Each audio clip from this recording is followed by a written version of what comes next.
How you doing, neighbors? I hope you have a wonderful Monday. Last Monday was the first day of fall, and I forgot to mention it. But I hope that you're having a great Monday. Um, Snow is he did the surgery. Changing conversation. Sorry. Snow is out of surgery. It went well, thank God. But he's not eating.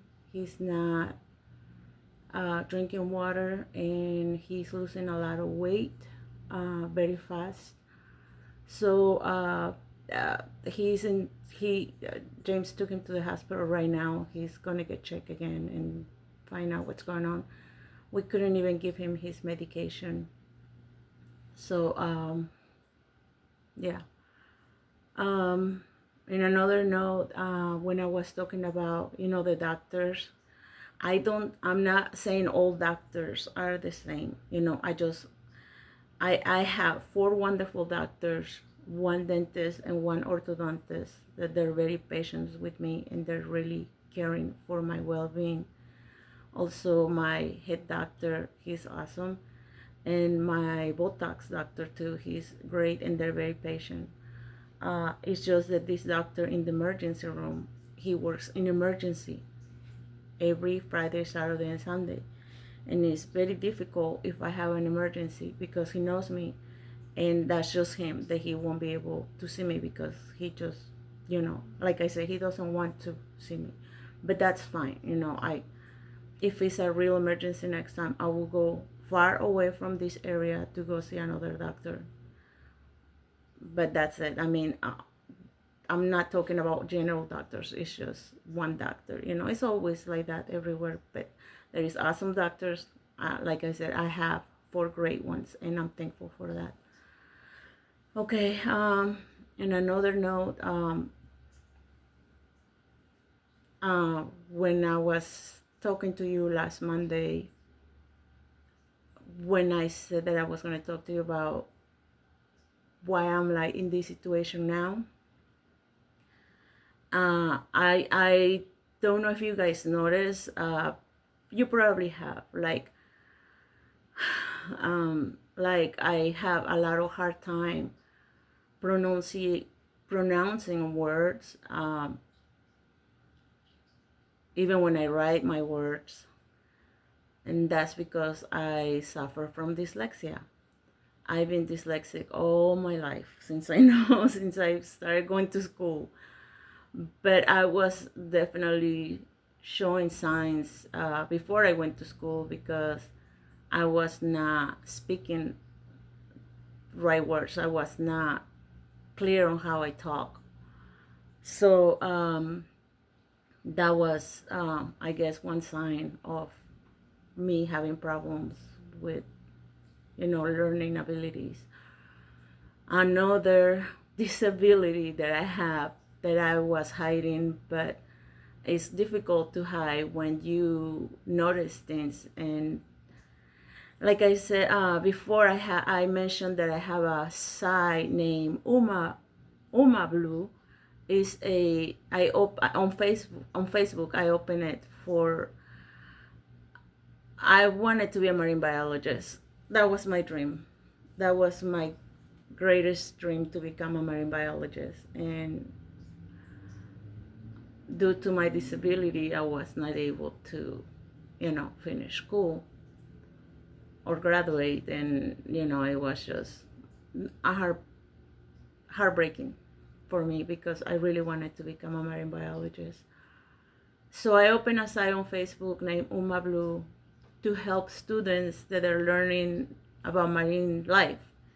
And when I was doing that, I'm typing and I'm doing the best that I can to do all the research to put it there for kids to learn or become easier for them, And then I will have bad writing, definitely misspelling words.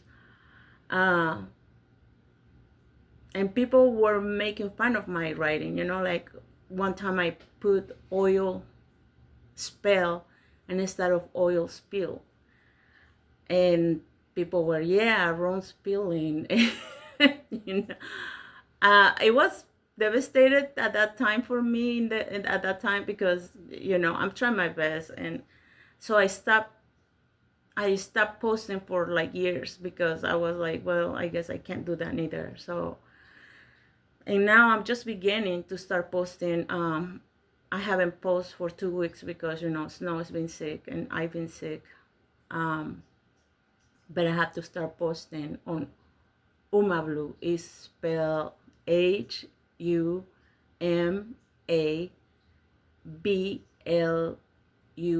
blue.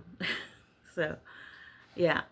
Uh, I don't want to make it long. My God, I'm taking already 5 minutes. But so that's that, right? So uh, when I was going to elementary school, that's when it was more difficult for me. But I'm gonna start from the beginning. My mother put me in a Catholic school for girls when I was little. Went only the first grade, uh, kindergarten and first grade. And I used to cry a lot, and the nuns didn't like that. So they used to put me in a dark room with bars, like a jail, but very dark room. The door were bars, but it was a dark room, and that's what the nuns put the kids that are misbehaving.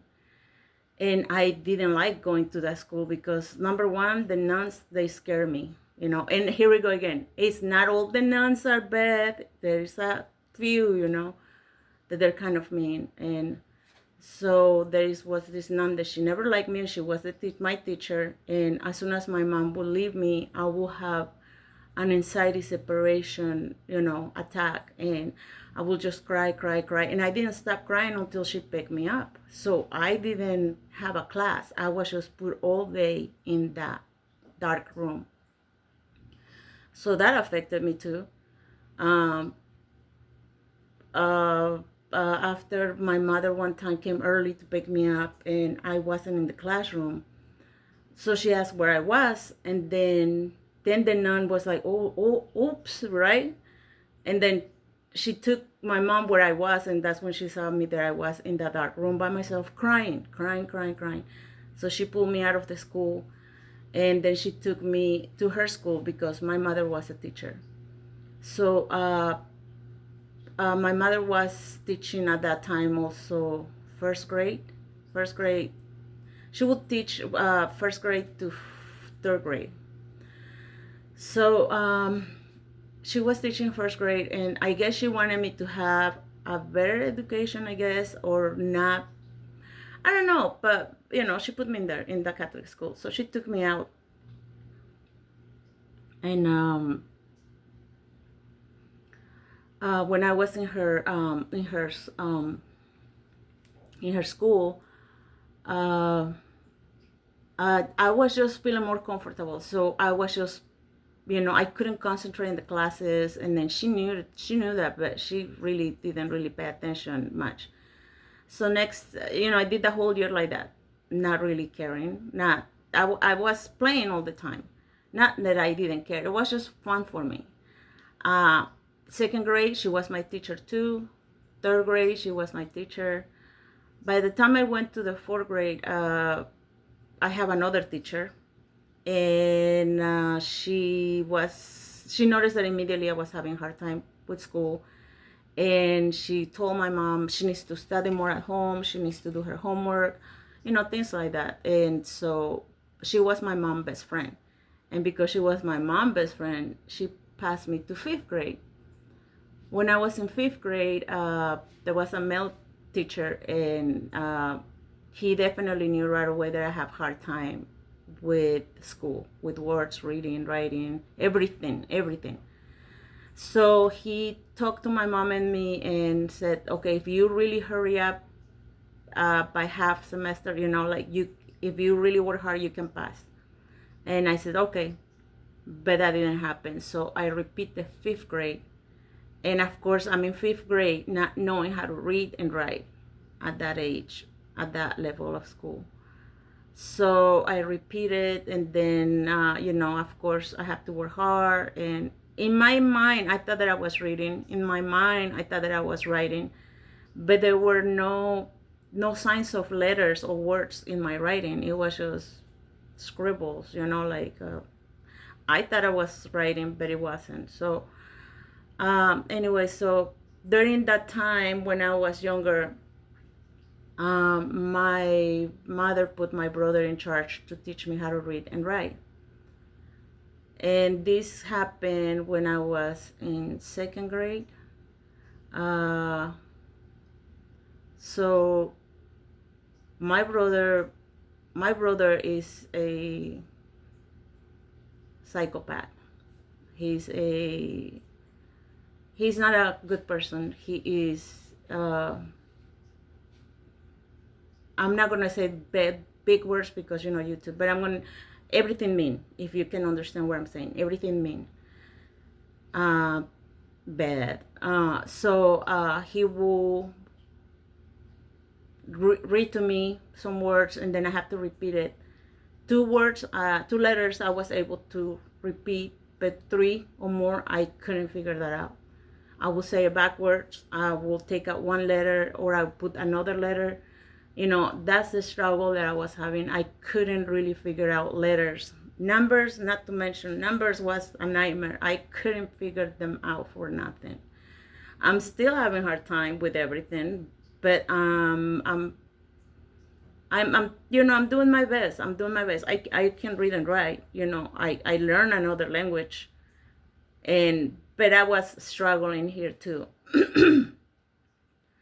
So my brother, in order for him to teach me how to read and write, he will be very abusive. Like, he will hit me, he will punish me, he will torture me. I mean, he will do everything in the book, just to intimidate me. And if I'm scared, then that means I have to do what he says.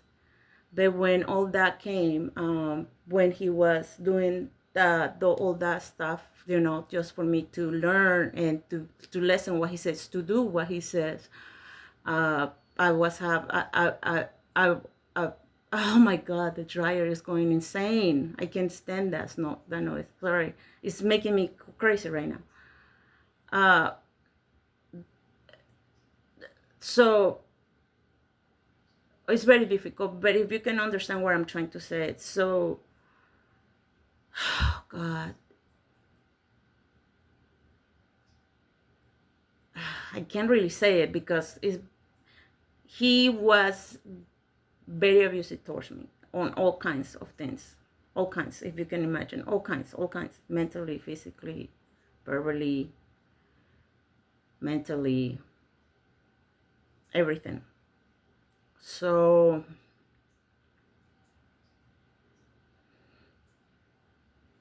oh God. Anyways,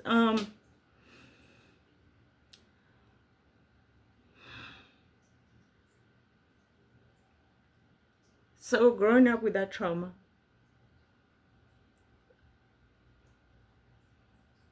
so when I came to this country, I was gonna go to school, right? But I couldn't do it too because it was difficult. And I remember one time I told a teacher to please not to put me in the front to read because I have anxiety attacks, panic attacks, right? And this even happened when I was in elementary school. As soon as I saw the teacher coming, I would just feel sick to my stomach, and I had to go immediately to the bathroom. I live in the restrooms, okay? I live there all day long in school because I couldn't stand the school because of the problem that I have. But I didn't know what I have. I was just nervous. I didn't know. I couldn't get things. So when I was here, then I told that teacher not to do that. And then she called me one time to go and read in front of the kids. And then she says, there is no special treatment. I'm not giving anyone a special treatment. Special treatment. We all gonna do you all gonna do what is mandatory in this class. So I quit. I didn't go to school no more because that I was just devastated. And I was so scared at that time, and I was just frustrated, and I cried, of course. And so I stopped going to school, and I was just going in and out of school. I went to an adult college, like what do you call it? City college. And I was having the same problems, going in and out. And then I needed to learn English, so I was taking English classes, and even like that, like I struggle with English too. I still do to this day, like to spell the letter, like the word light or bright. You know how it ends with G, I think it's GHT. I will always end up with GTH. I can never get them right. I always make mistakes, and I still to this day I write them wrong, or I write the way that I sound words in my head that I think that's how you pronounce it, and that's a problem too. So it's very difficult to go through that when you're a child, and not having the help. And of course, during that time in the 80s, there was not that much information about dyslexia, not that I know, because then teachers would be, for my mom didn't know, and she was a teacher. She didn't know what I have. She thought that I was just lazy, that I didn't want to do my homework, whatever. But no, I was struggling with that, and I was the only one. My other three brothers and my sisters, they didn't show any signs of that. And I always question myself, what is wrong with me? Why a problem? And that's when also my depression kicked in during those years, because I couldn't understand, I didn't have any help. So, of course, the abuse came from my brother, because he knew that he can control me and he can do whatever he wanted with me because he got permission of my mother. And then later he threatened me if I said anything to her that it was going to be worse for me. So of course I didn't say anything. I remember one time that the principal came to my classroom, and I had a test and I failed miserably. It was 0, like nothing. But what it got to him was how I spelled my last name. He went to the blackboard and he wrote my last name the way that I wrote it in the paper. And then he's like, how can the daughter of a teacher can't even spell her last name? He was so angry, and he's in front of the class, of course, and I wanted to just sink into a hole right there. I thought that I was an embarrassment to my mother, because of how is this happening to her, and because my other brothers, sisters didn't have any problem. But that's when I found out that I was dyslexic when I came to the United States. And that's when I saw it. I think it was, I can't really remember if it was part of a TV show. I can't remember. That I saw somebody having problems in school, and then I said, oh my God, that's what I have. That's the same problems I have. So I definitely figured out that I was dyslexic, and now things were making sense for me because I knew that I was having a learning disability. Now that I figured that out. And like even now, I read super slow. I read so slow. And, when I write, I just write the way that I'm going to understand what I'm saying. And if I need to print it or show it to somebody, then I Google how is that word, how you spell it, then that's when I fix it. Because even now, even if I check, even if I write it down in the walls or whatever, just to have a reminder how it's spelled, I will still make the same mistakes. It can't be fixed no more. It's in my head. It's just I can't. But you know, like I'm glad that now in schools, kids are, getting help with dyslexia. But if you notice, like if your kid is acting weird in school, like he doesn't want to do homework or doesn't want to read, just take a little look and find out what really is going on. And it's not that the kid is lazy. It's probably something more deeper. And like I wish somebody would have figured out for me to make my life easy. But anyways, that's what I have a lot of mental health issues because all the torment that I have growing up by my brother and then going to school and you know but I'm just talking about dyslexia. I'm not gonna mention what my brother did to me, but that is another story.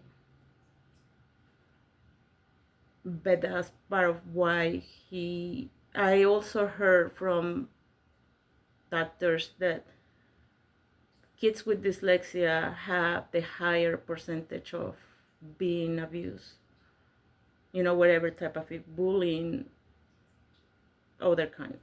But yeah, like I was bullied a lot in school, a lot by other kids.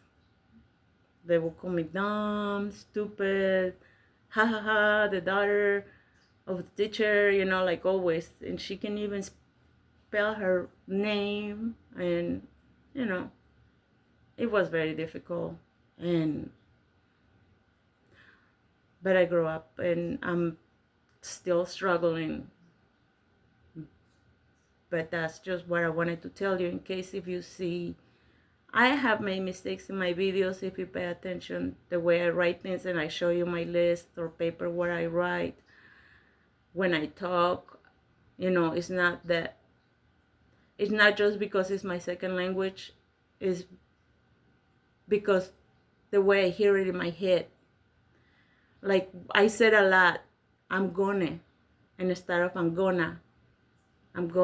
And instead of saying over here, I said over here. I don't know, if you see my videos, I said that a lot. And there's other words. For example, when my kids were growing up and it used to rain a lot and it was windy, I would tell my kids, put your hook on. And instead of your hood, the cap. And they will never do it. And I'm like yelling at them, put your hood on, put your hook on, your hook. And they're like looking around like, what hook is she talking about? So I have to pull it up for them and show them that that's what I was meaning to say. Or like the word wreath, I will say reef. I want a reef instead of a wreath. It's just the way that I hear them. I think that that's how you say it. So I say them like that. And I never got corrected. So for years I've been speaking like that. But then later when I watch TV or hear people talking, I'm like, wait a minute, that's not how it is. And, but that's what I wanted to tell you about my dark side of dyslexia. That's how I'm going to title this video, because it was very dark and difficult time for me growing up, living with dyslexia. And there is still adults out there struggling still with dyslexia. But anyways, neighbors, I hope that this helped you a little bit. I just wanted to tell you about me, so in case if you notice things, and that's why that's why it's happening, because I'm dyslexic, because I have, on top of FND disability, my first disability was dyslexia. I hope that you have a great day, neighbors. Vecinos, espero que les haya ayudado este video y que tengan un buen día y cuídense mucho, por favor. And I will see you again, neighbors, with an update with Snow. On Thursday, I'm going to check how he's doing after he gets back, and we'll see what the doctor said. But thank you for your prayers, and I will appreciate if you keep giving me good vibes for Snow, please. Thank you, neighbors. Take care. Laugh often. Remember that always try to make your life a little happier by laughing, smiling more. Take care, vecinos. Adiós.